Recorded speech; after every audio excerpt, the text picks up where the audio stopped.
ये है हमारी यूपी रोडवेज की बस और उसको पिछाड़ने की कोशिश में रेस लगाते हम।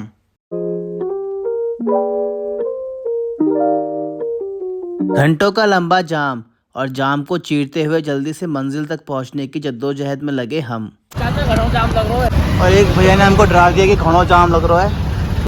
जगह जगह गोवर्धन की आकृति बनाते लोग और फूलों से सजे हुए मंदिर। तो आज की हमारी मंजिल है दिल्ली से लगभग 132 किलोमीटर दूर स्थित गोवर्धन पर्वत की, और जहां पहुंचने के लिए हम इस्तेमाल करेंगे अपनी बाइक का। और जिस मार्ग को हमने चुना है वो है फरीदाबाद होते हुए पलवल, होडल, कोसीकला, नंदगांव और बरसाने होते हुए हम पहुंचेंगे गोवर्धन।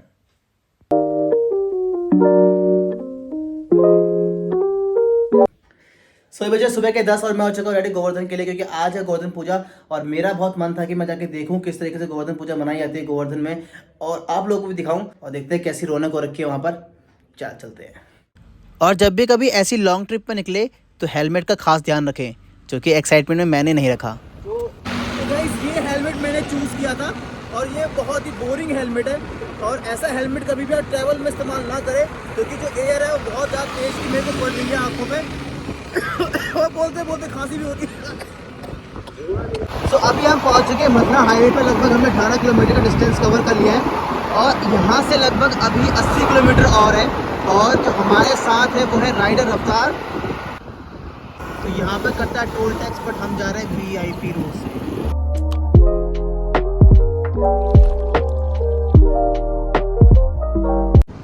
सो गाइस अभी हम पहुंच चुके हैं गढ़पुरी, और दिल्ली से लगभग 25 किलोमीटर का हमने सफ़र तय कर लिया है, और यहाँ से लगभग अभी 60 किलोमीटर और बचा हुआ है। और ये जर्नी बहुत ही स्मूथ जा रही है, बट थोड़ी सी दिक्कत है मेरा हेलमेट, क्योंकि इसके अंदर जो शीशा है वो नहीं है। और वो जर्नी बहुत स्मूथ थी, बहुत मज़ा आ रहा है, लेकिन कभी भी आप राइड करें तो इस टाइप के हेलमेट्स को अवॉइड ही करें।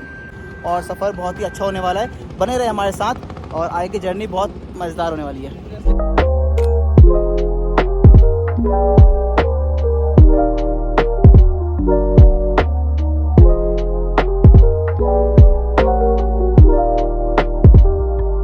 तो इतनी लंबी राइड के बाद अब हम आ चुके हैं ढाबे में, और यहाँ पर पियेंगे चाय। पे 2 चाय कर देना, ठीक है? पहले से बनी हुई है क्या? ये अभी गाड़ी वाले गए थे ना। अच्छा, तो ठीक है। बैठे हुए राइडर रफ्तार, और ये है इनका हेलमेट, ये है इसका ग्लव्स, और ये है मेरा बेचारा हेलमेट। सो गाइस हम पहुंच चुके हैं गढ़पुरी और टाइम हो रहा है 12। हमारी चाय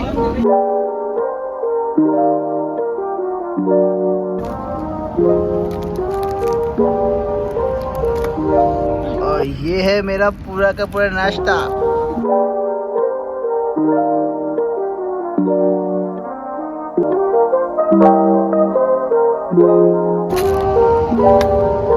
तो पेट पूजा के बाद अब बारी आगे निकलने की, तो चलते हैं। ये था हमारा ढाबा, इसको हम करते हैं बाय बाय, और अब चलते हैं हम सीधे गोवर्धन।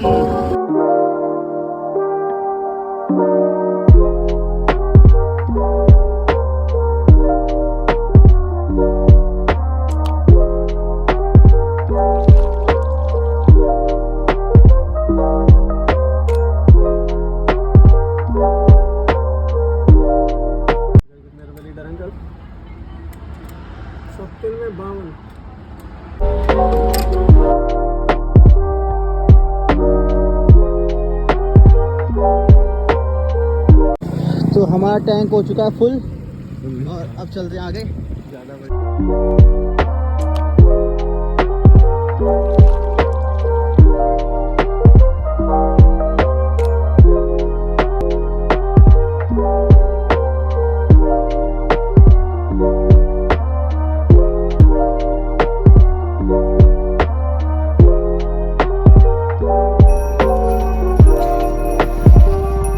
गोवर्धन पर्वत के लिए कहाँ पड़ेगा रास्ता?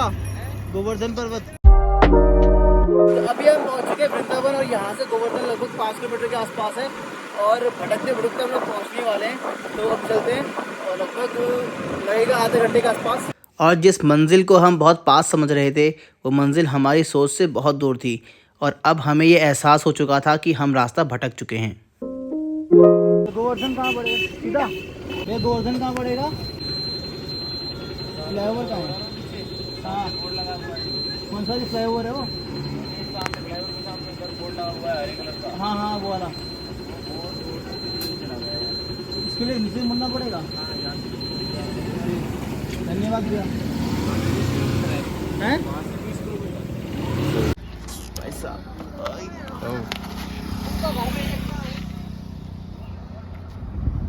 तो हालत ख़राब हो गई। तो भाई साहब जिसको हम सोच रहे थे कि वो है गोवर्धन, तो वो था हमारा मथुरा, और अभी है गोवर्धन। अभी भी हम उससे कम से कम 10 किलोमीटर के आसपास दूर हैं और टाइम हो चुका है 3, जबकि हमारा अप्रॉक्स टाइमिंग थी पहुंचने की जो हमने सोची थी वो थी 2 बजे की। तो हम 1 घंटा लेट हो चुके हैं और अभी पहुँचे नहीं हैं। यहाँ से 10 किलोमीटर ट्रैवल भी और करना है, तो बहुत थक चुके हैं और पिछवाड़े का हालत तो पूछो ही मत, कमर दर्द और अलग से हो गई है। तो चलते हैं और बढ़ते हैं आगे।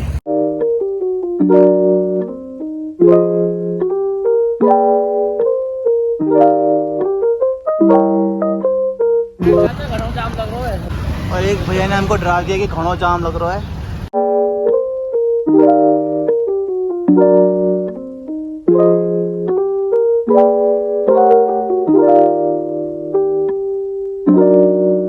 बहुत ही लंबा जाम, और अंकल ने बहुत अच्छी मेहनत करी, सबको उन्होंने अपने ट्रॉले में बैठा लिया।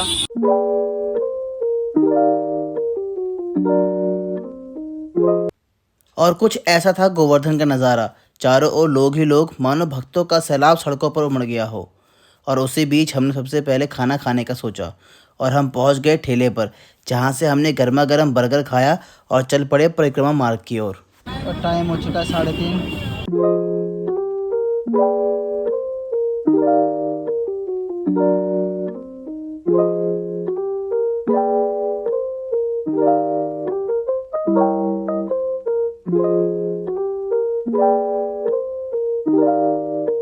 ये है हमारा बर्गर।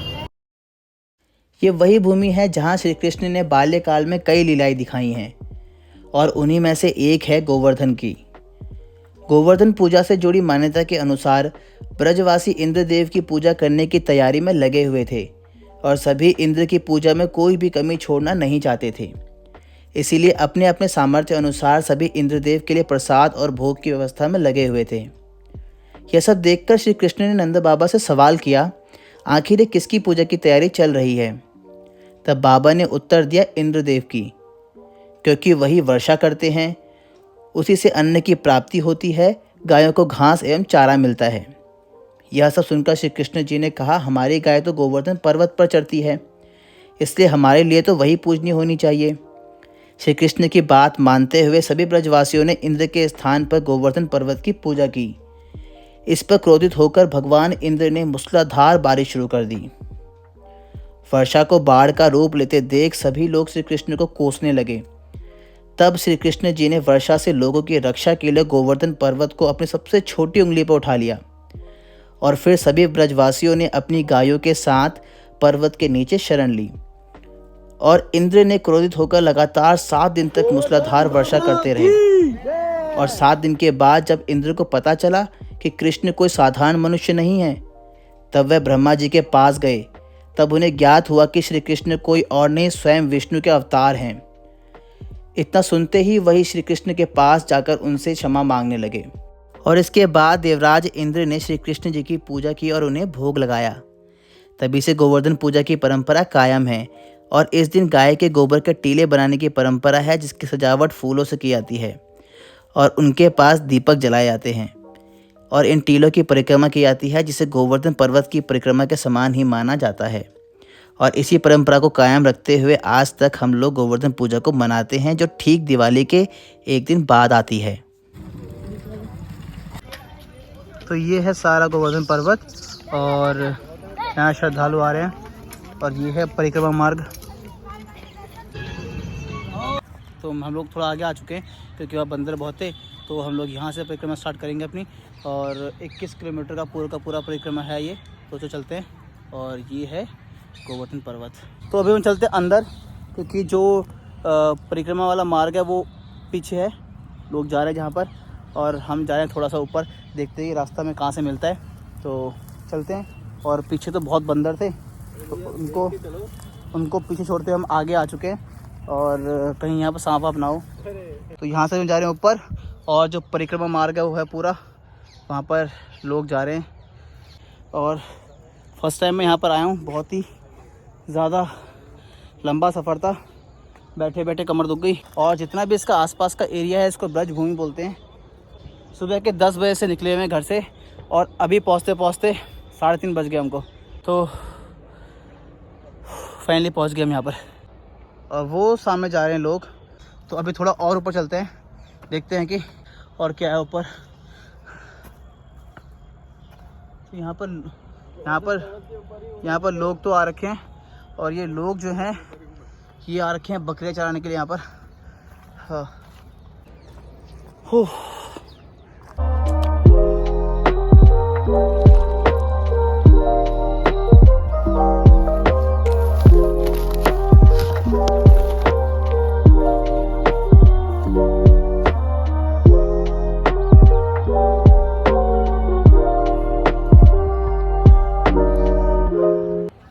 तो मेरे पीछे पूरा ब्रज मंडल, और तो ये पहाड़ के ऊपर से व्यू है पीछे का।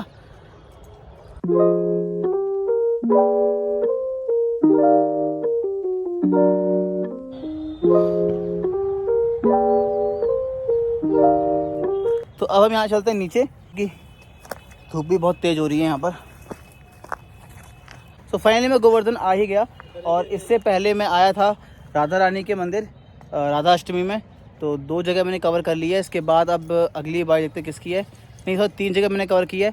एक बांके बिहारी मंदिर, दूसरा गोवर्धन पर्वत, और तीसरा है राधा अष्टमी। तो राधा अष्टमी में तो अलग ही रौनक थी, और आज भी है, बट आज थोड़ी भीड़ ज़्यादा है, और इसीलिए मैं पूरा कवर नहीं कर पाया इसको। तो ये था गोवर्धन पर्वत।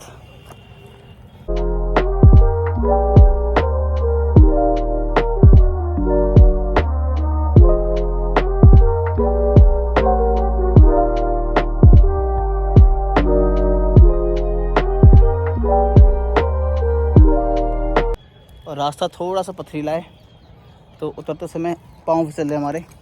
तो चलते हैं नीचे।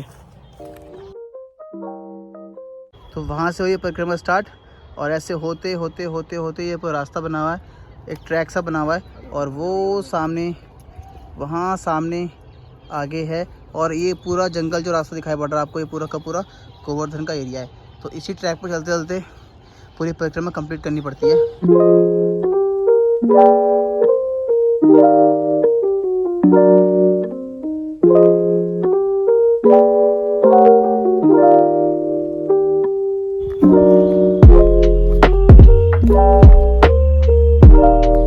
और यहाँ पर कोई रास्ता हमको दिखाई नहीं दे रहा नीचे उतरने का।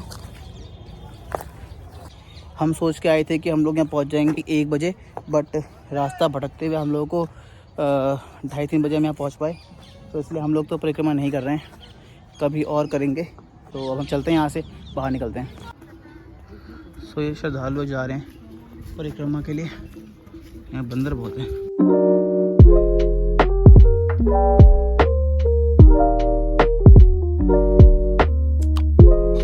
यहाँ पर ये बना हुआ गोवर्धन, जिसकी पूजा की जाएगी थोड़ी देर में, और ये सारे भक्त जा रहे हैं। तो ये है स्टार्टिंग पॉइंट यहाँ से। तो हम निकलते हैं घर को सीधे। तो ये है श्रद्धालु जो बाहर से ही परिक्रमा कर रहे हैं, और बाहर से भी कर सकते हैं और अंदर से भी कर सकते हैं। तो कुछ लोग अंदर से कर रहे हैं, कुछ लोग बाहर से परिक्रमा कर रहे हैं। तो दोनों का डिस्टेंस सेम ही है।